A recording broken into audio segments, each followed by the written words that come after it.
Live India में आपका स्वागत है। मैं अनिल सम्राट। देखिए, वक्फ संशोधन बिल को लेकर जो देश में बवाल है, जो उबाल है, वो देखने को तो मिल ही रहा है। कल जिस तरह से लोकसभा में चर्चा हुई, वो गर्मा गर्म बहस हुआ और इसको लेकर आज राज्यसभा में भी इसको लेकर बहस होना है और उसके बाद क्या कुछ होता है, बिल पास होता है तो इसको लेकर अगर ये पूरी तरह से कानून अगर बनता है तो इसको लेकर ये भी संभावना व्यक्त की जा रही है कि विपक्ष तो विपक्ष, मुस्लिम समुदाय भी इसका विरोध करेंगे, अब विरोध कर ही रहे हैं और सड़क पर भी उतरने की तैयारी है। लेकिन मुस्लिम पक्ष में ही कुछ ऐसे भी लोग हैं जो मोदी जी के जो काम हैं वक्फ संशोधन बिल को लेकर बड़े ही खुश नजर आए। लगातार हम आपको वो तस्वीर भी दिखाएं किस तरह से बैनर पोस्टर लेके मुस्लिम समुदाय सीधे सड़कों पर उतरे हैं। लेकिन कुछ और भी बात है जिसमें मुस्लिम समुदाय वक्फ जो संशोधन बिल है उसका विरोध कर रहे हैं। दर्शकों को बता दें कि वक्फ एक अरबी भाषा से लिया गया ये शब्द है और इसका मतलब है रोकना, इसका मतलब है सामाजिक कार्यों में भागीदारी देना। और वक्फ बोर्ड जो बना था इसको लेकर एक कहा जाए कि सामाजिक क्रियाकलाप और धार्मिक मस्जिदों और धार्मिक स्थानों को बचाने की जहाँ तक ये बातें हैं, ये उसी को लेकर ये बना था। इसका स्पष्ट अभी तक नहीं पता चला है कि ये कब बना है, लेकिन ये चला आ रहा है। लेकिन इसी को लेकर जो केंद्र सरकार है, केंद्र सरकार का ये कहना है कि कई ऐसे ज़मीनें हैं जो सीधे अपने कब्ज़े में वक्फ बोर्ड ले लेता है, जिसको लेकर काफ़ी परेशानियां होती हैं। और कई ऐसे, अगर संसद की भी बात करें तो वहाँ भी वक्फ बोर्ड का दावा, और कई ऐसे तमाम बड़े स्थान हैं जहाँ पर दावा ठोक दिया जाता है, जो कि काफ़ी परेशानियां लोगों को होती है। और क्या इसमें संशोधन होगा? सत्ता पक्ष का कहना है कि मुस्लिम समुदायों के हित के लिए है, समझने की ज़रूरत है। मुस्लिम समुदायों के हित के लिए ये बिल आ रहा है, ये कानून बन रहा है। लेकिन विपक्ष सीधे नकार दिया जा रहा है विपक्ष की ओर से। मुस्लिम समुदायों का पक्ष रांची में क्या कुछ है वक्फ संशोधन के बारे में, ये जानेंगे। हमारे साथ तलहा जी हमारे साथ मौजूद हैं, हमारे साथ राजा जी, हमारे साथ आरिफ जी हैं।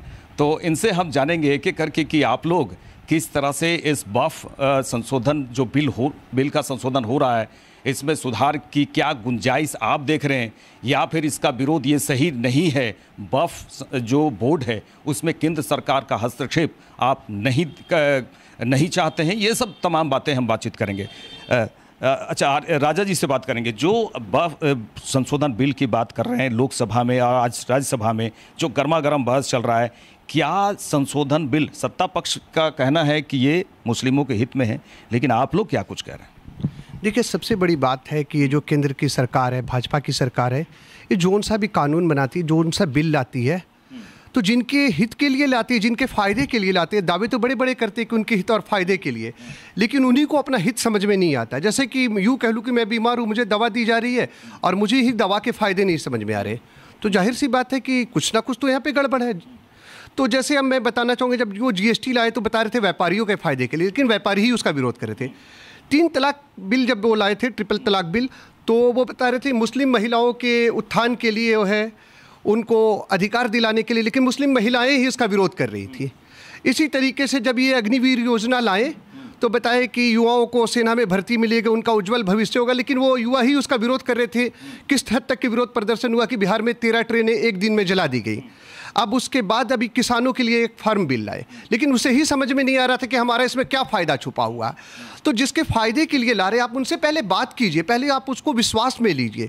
और जहाँ तक कि वक्फ अमेंडमेंट बिल की बात है, तो देखिए, मैं इससे मुस्लिम होने के नाते बात नहीं करूँगा। मैं कहूँगा कि कोई भी जो एक देश का नागरिक है, जिसकी संविधान में आस्था, देखिए डेमोक्रेसी को अगर एक हम धर्म मान ले, लोकतंत्र को धर्म मान ले, तो उसका पवित्र ग्रंथ होगा संविधान, उसमें आस्था होगी। और अगर जब उस पर हमला होगा, जैसे कि अभी देख रहे वक्फ अमेंडमेंट एक्ट में एकदम आउटराइट, अगर किसी को एक अगर क्लास 5-6 का बच्चा भी अगर निकालेगा 5th-6th स्टैंडर्ड का, तो देखेगा there is an outright violation of article 13, article 25 as well as article 26। तो जब यहाँ पे सीधा हमला हो रहा है just because of appeasement politics, just to what should I say, कि अपीजमेंट पॉलिटिक्स के लिए हो रहा है, ये पॉलिटिकली इन्फ्लुएंस्ड है पूरी तरह से, है ना, तो उसका तो विरोध होना लाजमी है, क्योंकि हमला संविधान पे और उसके साथ साथ हमारे अधिकारों पे, हमारे जो मौलिक अधिकार है ना, जैसा कि आर्टिकल 26 हमको देता है, आर्टिकल 25 देता, उस पर सीधा हमला है, तो विरोध तो बनता है। देखिए, विरोध की बात हो रही है, पूरे देश भर में विरोध की बात हो रही है कि सड़कों पर उतरने के विरोध कर रहे हैं, क्योंकि इस जो संशोधन हो रहा है वो उसे नहीं माना जाएगा। ये सब कह रहे हैं कि जो कानून बन रहा है वो नहीं होना चाहिए ये सब, और इसमें किस तरह से विरोध करेंगे और किस तरह से इसको समझने की कोशिश करेंगे हम। आरिफ जी, आप क्या समझ रहे हैं? देखिए, मैं सीधे सीधे बात बोलूँगा कि जो भारत की जो हुकूमत है ये सत्ते के नशे में चूर है।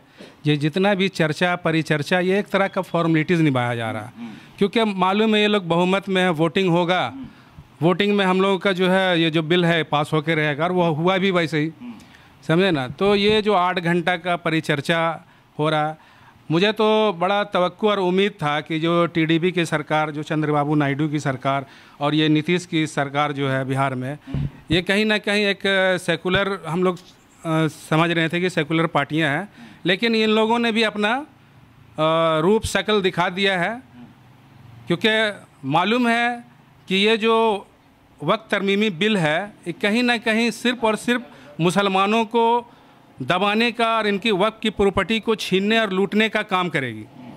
क्योंकि आज तक जितने भी कानून आए हैं ये 2014 के बाद, आप देख सकते हो कि जिसमें हुकूमत को कोई फ़ायदा नहीं है, बस दबाने और एक तरह का अगर सीधे सीधे बात करें तो दोयम दर्जे का शहरी बनाने का ये एक चाल और साजिश है, और कुछ नहीं है ना। तो देखिए, आरिफ जी कह रहे हैं कि ये सब सीधे सीधे बीजेपी का एक चाल है, लेकिन हम ये भी जानना चाहेंगे कि देखिए, देश की ही बात हो रही है, रांची की हम यहाँ पर चर्चा जरूर कर रहे हैं, हमारे साथ मुस्लिम समुदाय के लोग जुड़े हुए हैं, लेकिन पूरे देश में कुछ ऐसे भी मुस्लिम समुदाय के लोग हैं जो मोदी जी का नारे लगा रहे हैं और ये कह रहे हैं मोदी जी बहुत ही अच्छा काम किए हैं। ये जानना चाहेंगे। तलहा जी, आप क्या बोलते हैं? देखिए, जिनको सामने लाया जा रहा है और बहुत एक तस्वीर बना करके लोग मोदी जी का साथ दिखा रहे हैं, उनकी तादाद कितनी है? इस मुल्क में 20-22 करोड़ मुसलमान रहते हैं, और उसमें आप 100, 150, 50 आदमी को जमा करके बोलिएगा वो समर्थन में है, तो ये तो हंसने वाली बात है ना। वो उसी को एक पोस्टर बना करके चारों तरफ दिखाने की कोशिश की जा रही है कि मुस्लिम समाज बहुत खुश है इस फैसले से।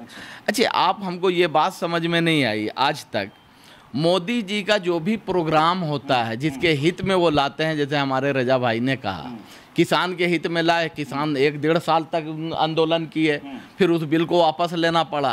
तो आप जिनके हित में बिल लाते हैं उनसे आप डिस्कस क्यों नहीं करते?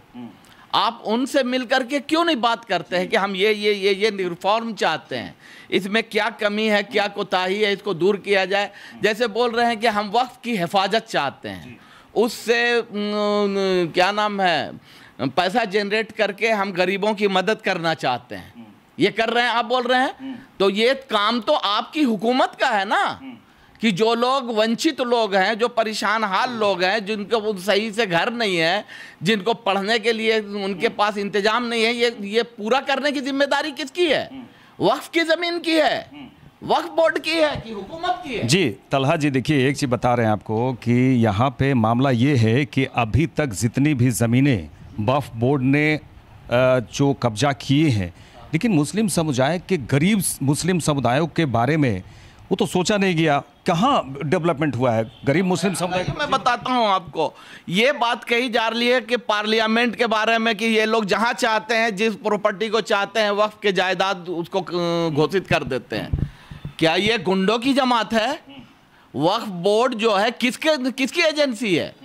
ये गवर्नमेंट की बनाई हुई एजेंसी है, संवैधानिक संस्था है। तो गवर्नमेंट ही चोर है? ऐसे लोगों को आप क्यों ला रहे हैं जो बोल रहे हैं कि ये धावा बोल रहे हैं? एक मिनट रुकिएगा, मैं बोलता हूं, जब ये कहा जा रहा है कि ये वक्फ की जायदाद है, तो आप अपना भी डॉक्यूमेंट दिखाइएगा ना कि ये वक्फ की जायदाद नहीं है, ये हमारे पार्लियामेंट की जायदाद है। आप वक्फ की जायदाद में आप सब जगह जो 50 जगह पर जो आप कब्जा कर रखे हैं, गवर्नमेंट की संस्थाएं वहां पे कायम हो गई हैं, आप सीधे बोल रहे हैं कि ये वक्फ वाले कह देते हैं कि ये मेरा है, उनका है, तब ये कह रहे हैं। इतनी पावरफुल वक्फ बोर्ड नहीं है कि जिसका घर में गया बोला कि वक्फ का जायदाद है और लोग दे देंगे उसका, और भी गवर्नमेंट संस्था को बोल दे। तलहा जी, एक चीज बता रहे हैं, जो आप बोल रहे हैं कागजात की बात, कागजात वक्फ बोर्ड के पास होता है, ताजमहल पे भी दावा किया गया था, फिर वक्फ बोर्ड ने पीछे वक्फ बोर्ड ने अपना जो है बैक में चला गया वक्फ बोर्ड। हालांकि ताजमहल के बारे में भी कहा गया था वो भी वक्फ बोर्ड का है। तो ये कागजात जो आप बात करते हैं, ये वो भी मैं जवाब देता हूँ। पुराने जमाने में जबानी लोग दे दिया करते थे, बोल दिया हो गया। उसमें बहुत से हिंदू भाइयों ने भी मुसलमानों को दफन करने के लिए कब्रिस्तान दिए हैं, कागज नहीं बना, कागज नहीं दिया। उस वक्त से 100 साल से वो चला आ रहा है। आज बोलिएगा आप कागज निकालिए तो कागज कहां से लाके देंगे? वैसे ही ये जमीनें जिसको बोलती है गवर्नमेंट संस्थाएं कायम है, तो वैसे ही वक्फ में लोगों ने दे दिया, वो जबानी था। लेकिन आप जब दावेदार हैं कि वक्फ बोल रहा है कि ये मेरा है, उसके पास कागज नहीं है क्योंकि वो जबानी था। लेकिन आप जब बोल रहे हैं कि ये मेरा है तो आपके पास कागज होना चाहिए ना। जो आप जो बराबर इल्जाम लगा रहे हैं कि ये धांधली करते हैं, जिस जमीन को चाहते हैं ये ले लेते हैं, क्या ये गुंडों की संस्था है? गवर्नमेंट ने ऐसे लोगों को बैठा रखा है ये जो गुंडई करते हैं हर जगह पे जाकर के और बोलते हैं ये हमारी जमीन है। ये तो एकदम ऐसे हंसने वाली बात है कि जिनके पास पुलिस है, प्रशासन है, कोर्ट है, सारी चीजें हैं, हुकूमत है, और वो कहे कि ये चंद लोग जो बेचारे हैं, जो उसके पास ना कोई ताकत है ना उतना बड़ा जनाधार है, आप उनको कह दे कि आकर के कह दिए कि ये वक्फ के जायदाद है, वक्फ का हो गया। ये गलत बात है। ये बातें, ये परसेप्शन फैलाया गया है, लोगों के दिमाग में ये बात ठूसी गई है कि वक्फ वाले जहां चाहते हैं वहां बोल देते हैं ये हमारी जमीन है। ऐसा एक जगह भी नहीं कर सकता। सुन लीजिए, पहले एक बुनियादी बात जानिए। वक्फ जो है क्या है? ये शरई मसला है। ये कोई दुनियावी और जमीन लैंड एक्विजिशन का मसला नहीं है। वक्फ जो है ये इबादत है। वक्फ किसको कहते हैं? एक आदमी सवाब की नीयत से, पुण्य की नीयत से, लोगों की भलाई के लिए या कब्रिस्तान के लिए या और दूसरी भलाइयों के लिए, क्या नाम, वेलफेयर्स के लिए दे दिया कि हाँ इसमें मस्जिद बना दी जाए, इसमें मदरसा बना दिया जाए, इसमें स्कूल बना दिया जाए, वो अल्लाह के लिए वक्फ हो जाता है। यानी वो जायदाद पर किसी का कब्जा नहीं हो सकता, जो दिया है वो भी वापस नहीं ले सकता, वो अपने इच्छा से दिया था, वो वक्फ हो जाता है। चाहे आप लिखित दीजिए, चाहे ज़बानी दीजिए, चाहे पेपर बना के दीजिए, हर तरह से वक्फ हो जाता है। हम ज़बानी अगर बोल देंगे कि ये ज़मीन मेरी है और हमने इसकी ऑथराइजेशन किसी संस्था को कर दिया, तो ये मेरा घर भी वक्फ हो जाएगा।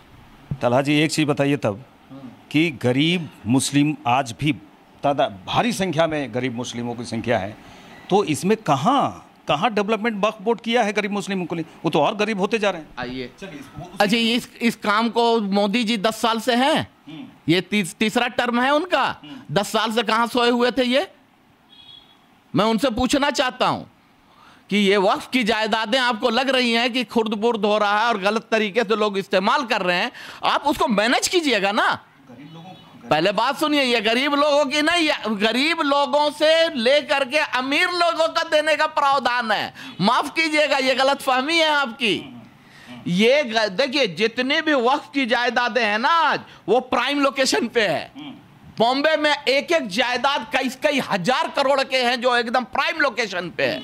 अब उसको बोलेगा कि वक्फ वाले, अच्छा ये वक्फ का है तो आप पेपर दीजिए, ये है कहाँ है। अब इसमें बोल रहे 10 आदमी मुसलमान, 10 जो मेंबर रहेंगे मुसलमान रहेंगे, 2 औरतें रहेंगी, 10 हिंदू रहेंगे और उसमें गवर्नमेंट के लोग रहेंगे। तो आप सुनिए पहले मेरी बात ना, क्यों आदमी, अच्छा हम पागल हैं, आप हमारे लिए भलाई का काम कर रहे हैं, मेरा घर डेकोरेट करना चाहते हैं, मेरा घर टूट रहा है उसको बनाना चाहते हैं, हम बौड़ाहा होंगे ना कि आपको मना करेंगे? हम क्यों आपके खिलाफ मुखालफत कर रहे हैं? आप ऐसा प्रावधान लाए हैं जो मुसलमानों के हाथ में जो चीज़ कब्जा थी, क्योंकि ये दीनी चीज़ है और दीनी चीज़ पे कोई भी गैर मुस्लिम नहीं। हम मंदिर में जाके बोले कि राम मंदिर का हमको भी जा करके बना दीजिए, हम भी ट्रस्टी बनना चाहते हैं, ये मेरा पागलपन है या नहीं है? आप मस्जिद में आकर के आप हमारा मेंबर बनना चाहते हैं, आपके आपके कहने पर हम मस्जिद में निजाम चलाएंगे? ये इसको अतिक्रमण कहते हैं और इसको मैं बता दे रहा हूं, ये सरकारी एक धौंस जमाया जाएगा और हमको हमारी चीज से वंचित की जाएगी। आपको लग रहा है कि गरीबों का मैनेज होना चाहिए था, क्या करते आप? बोलते कि जो जो गलत जगह पर जो जो कब्जा है उसको छोड़ा दिया जाए, इतने दिन में आप खाली कीजिए। हाँ, अब ये जगह है, इसका सही जगह पर इसका इंफ्रास्ट्रक्चर तैयार नहीं है। गवर्नमेंट बोलती कि इस जगह पर इंफ्रास्ट्रक्चर का पैसा हम देते हैं, इससे जो रेवेन्यू आएगा इतने गरीब बच्चों को पढ़ाया जाएगा। हम मुखालफत करते, आप एक प्रावधान दिखा दीजिए उसमें। अरे आने वाले समय में का लिखित के समय में अंदाजी देखिए, पत्रकारों का काम क्या होता है, ट्विस्ट करना, इधर का पिन उधर घुसेड़ देना ताकि लोग छटपटा करके उल्टी सीधी बात करने लगे। मेरे भैया वो लिखित ना है, जो बिल पास हुआ वो लिखित है, और वो क्या नाम है, आर्टिकल 24, 25, 26, 14, 13 सबका वायलेशन है। हमारा अपना जो फंडामेंटल राइट्स है वो हमसे छीना जा रहा है। हम मोदी जी से आग्रह करेंगे अभी भी कि आप उस बिल में आप तब्दीली लाइए। आप भलाई करना चाहते हैं तो भलाई वाला रास्ता इख्तियार कीजिए ना, लूटने वाला मत कीजिए कि गरीबों की चीज उठा करके जब चाहिए आप दूसरे को दे दीजिएगा, जब चाहेगी गवर्नमेंट बोल देगी ये हमारा है क्योंकि आपके पास कागज नहीं है। अरे भैया, आज से 20, 40, 50 साल पहले कौन कागज बनाता था? मुझे बताइए ना, किस मंदिर का कागज होगा, कहाँ किसका कागज होगा? आप आते हैं, देखिए कहा जाता है ये भी कि वक्फ बोर्ड के पास ज़मीन अगर कहा जाए देश भर में, रेलवे के बाद दूसरे नंबर पे देश भर में वक्फ बोर्ड की ज़मीन है, ये तो है ही। और इसको लेकर अगर जो चर्चाएं चल रही है, अब देखा जाए कि कानून किस तरह से बनता है और किस तरह से विरोध करेंगे। हमारे साथ और भी सज्जन जी चाहते हैं, ये भी भ्रम में रखा जा रहा है कि रेलवे और डिफेंस के बाद सबसे ज़्यादा वक्फ बोर्ड के पास ज़मीन है। ये झूठी बात है। सिर्फ तमिलनाडु में जो मंदिरों के पास जितनी ज़मीनें हैं वक्फ बोर्ड से 1.5 गुना है, सिर्फ एक स्टेट में। तमिलनाडु और कर्नाटक का आप जाकर के संपत्ति को एक जगह कर लीजिए। जो हमारे हिंदू भाइयों ने वक्फ किया है उसको जो दान बोलते हैं, वो दान में जो लैंड्स दिए हैं वो वक्फ बोर्ड से ज्यादा है। इसको क्यों नहीं बोलते हैं? पार्लियामेंट में आवाज उठाई जाती है। जाइए आप रिकॉर्ड उठा करके देखिए। आप देखिए तलाजी बात रुके बात हो गई है तमिलनाडु की, तो तमिलनाडु में एक मंदिर की जिक्र किरण रिजिजू ने भी किया, जो अल्पसंख्यक मंत्री हैं, केंद्रीय मंत्री हैं, तो वो भी इस बात का जिक्र किया कि वो भी वक्फ बोर्ड की संपत्ति घोषित की गई थी। अब हमें तलहा जी कह रहे हैं कि वो दान में दी गई ज़मीन वहाँ पर वक्फ बोर्ड की है, लेकिन वहीं पर कई ऐसे लोग हैं तलहा जी जो कह नहीं रहे हैं, वो तो केस किए हुए हैं लेकिन उसका कोई सुनवाई नहीं करने वाला है। वो ज़मीन वक्फ बोर्ड कहा जाए वो कब्जे में ले चुका है। अब आपके पास भी हम आएंगे, आपसे बातचीत करेंगे। क्या वक्फ बोर्ड का जो संशोधन हो रहा है वो ठीक हो रहा है या फिर? मैं स्पष्ट कर देता हूं कि केंद्र की सरकार ने जो विधेयक लाया है अभी, और जो कल पास भी हो गया लोकसभा में, ये बड़ा माने दुर्भाग्य की बात है देश के लिए। आज राज्यसभा में उस पर परिचर्चा हो रही है। मुझे लगता है संभवतः वहाँ भी पास हो जाए। लेकिन सबसे बड़ी बात है कि जो एक्ट लाया गया है अमेंडमेंट के साथ, वो सीधे सीधे मौलिक अधिकारों का हनन है। सेक्शन 24, 25 देखे तो एकदम लगता है कोलैप्स हो गया है, मैंने सिस्टम ही कोलैप्स कर गया। नरेंद्र मोदी की सरकार ये चाहती है, ये मेरी अपनी जातीय ओपिनियन है, ये चाहती है कि हम एक ऐसा चोर दरवाज़ा खोलें कि वक्फ की ज़मीनों पर कब्जा करना आसान हो जाए बाकी लोगों के लिए। एक एग्जाम्पल मैं मुंबई की दूँ तो जहाँ पे अंबानी जी का जो अटालिका बना हुआ 5,000 करोड़ का, वो ज़मीन वक्फ नेचर की ज़मीन है, उसमें कब्जा कर लिए। तो अंबानी जी को पता है कि देर सवेर मेरे गले पर रस्सी लटकेगी, तो ऐसे चीज़ों को पाक साफ कर लें, चीज़ों को दुरुस्त कर लें। ये चोर दरवाजा से रास्ता खोला गया है। एक एग्जाम्पल मैं और देना चाहता हूँ कि मान लीजिए किसी प्राइम लोकेशन, किसी शहर में भी, देश के किसी शहर में, किसी सूबे में एक बढ़िया प्रॉपर्टी है, उसमें पता चला कुछ अज्ञात लोगों ने निर्माण शुरू कर दिया। अब वक्फ वाले जाएंगे वक्फ बोर्ड वाले निर्माण रुकवाने के लिए, ये मामला हो जाएगा विवादित।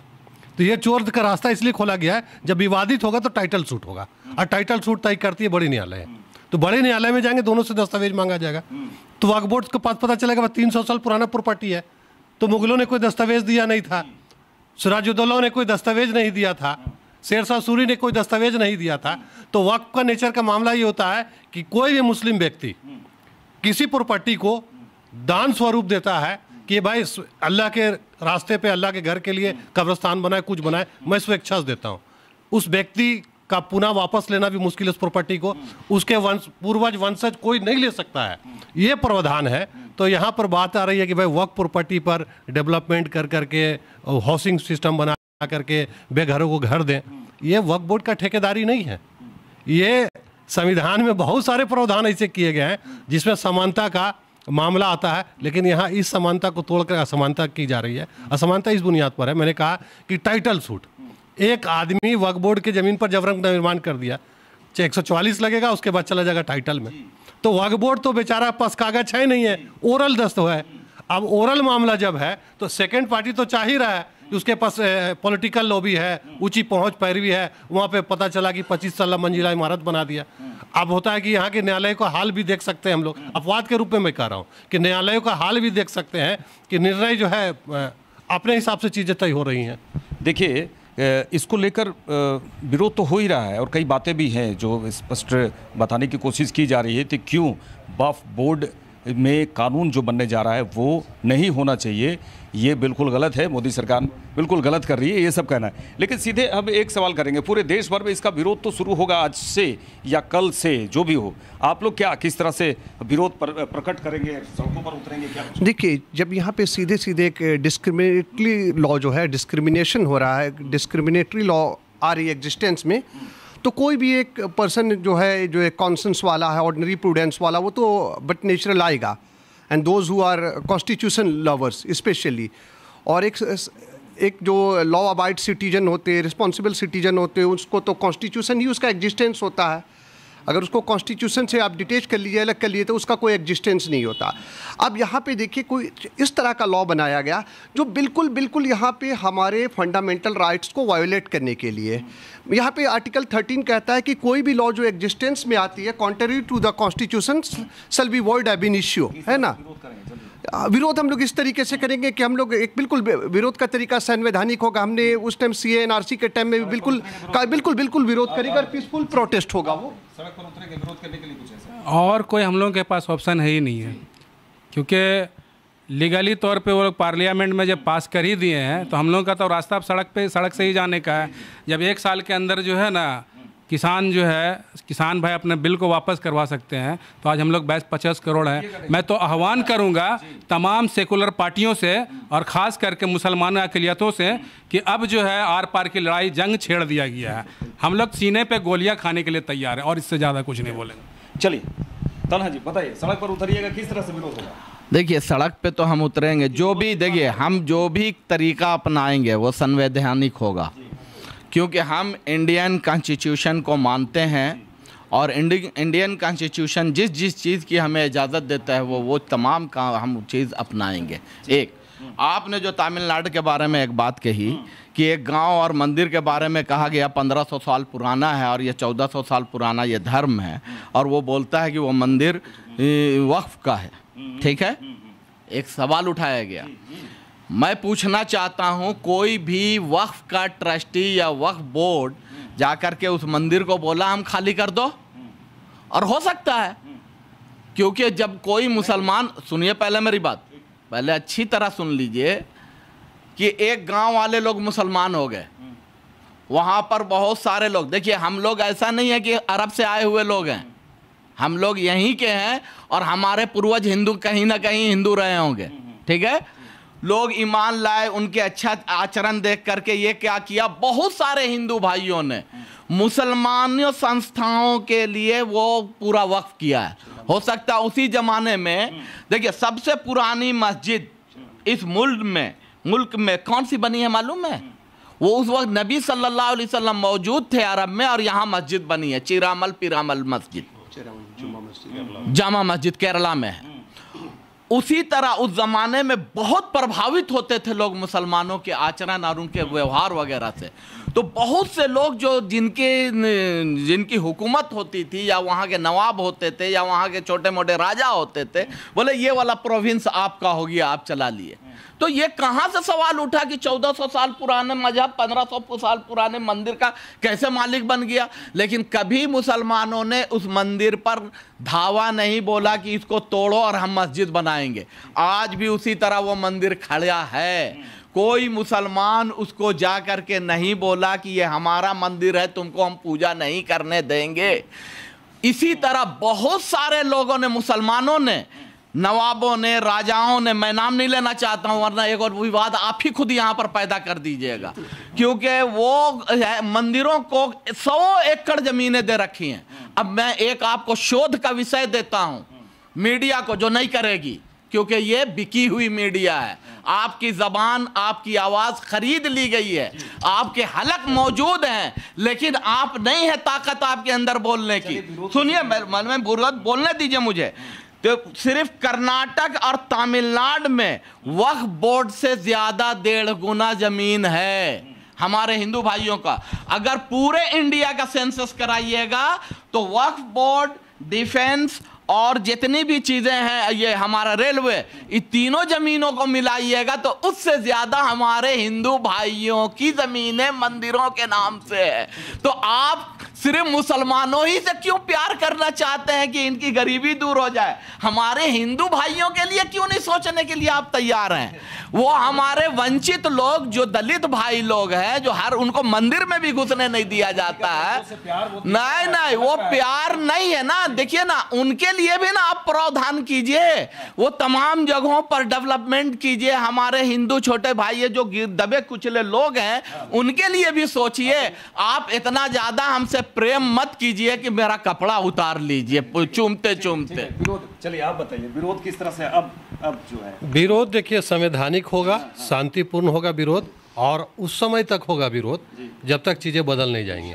आपको मैं एक चीज़ याद दिलाता हूँ कि राम मंदिर का जो फैसला आया था उसमें तमाम जो है मस्जिद पक्ष के पास तमाम डॉक्यूमेंट्स, कागजात थे। फैसला कहाँ गया? ये चिंता और सोचनीय विषय है। तो आप इतना बड़ा छेद कर रहे हैं वक्फ एक्ट में, भैया आपने तो पूरा चोर दरवाजा बना दिया, यहाँ से घुसो, कब्जा करो भाई, बाकी तो हमारे लोग ठीक ठाक कर लेंगे। विरोध शांतिपूर्वक होगा, एकदम संवैधानिक होगा। बहुत देखिए, बिल्कुल सही बात है। यहाँ पर हम गंभीर विषय पर हमने चर्चा की है और हमारे साथ मुस्लिम समुदाय के लोग जुड़े, क्योंकि विरोध होगा। और वक्फ जो संशोधन बिल पे जो चर्चा चल रही राज्यसभा में, यह कानून अगर बनता है तो उसके बाद भी लगातार विरोध का सामना करना पड़ेगा मोदी सरकार को। ये सब बातें आ रही है, लेकिन मोदी सरकार का ये भी कहना है कि जिस तरह से संशोधन हो रहे हैं, इसमें गरीब मुस्लिमों को बेहतर होगा, उनकी स्थिति बेहतर होगी और फ़ायदे होंगे। चीज़ों को समझने की ज़रूरत है, लेकिन यहाँ पर विरोध तो शुरू हो गया है। मैं आज रांची में जिस तरह से बातें हो रही है, आगे देखने वाली बात होगी कि किस तरह से विरोध होगा और किस तरह से इसे सरकार इम्प्लीमेंट करती है, किस तरह से बेहतर करके मुस्लिम समुदायों को बेहतर स्थिति में लाने की कोशिश करती है। ये देखने वाली बात होगी। मेरे साथ इस खास पेशकश में इतना ही। नमस्कार।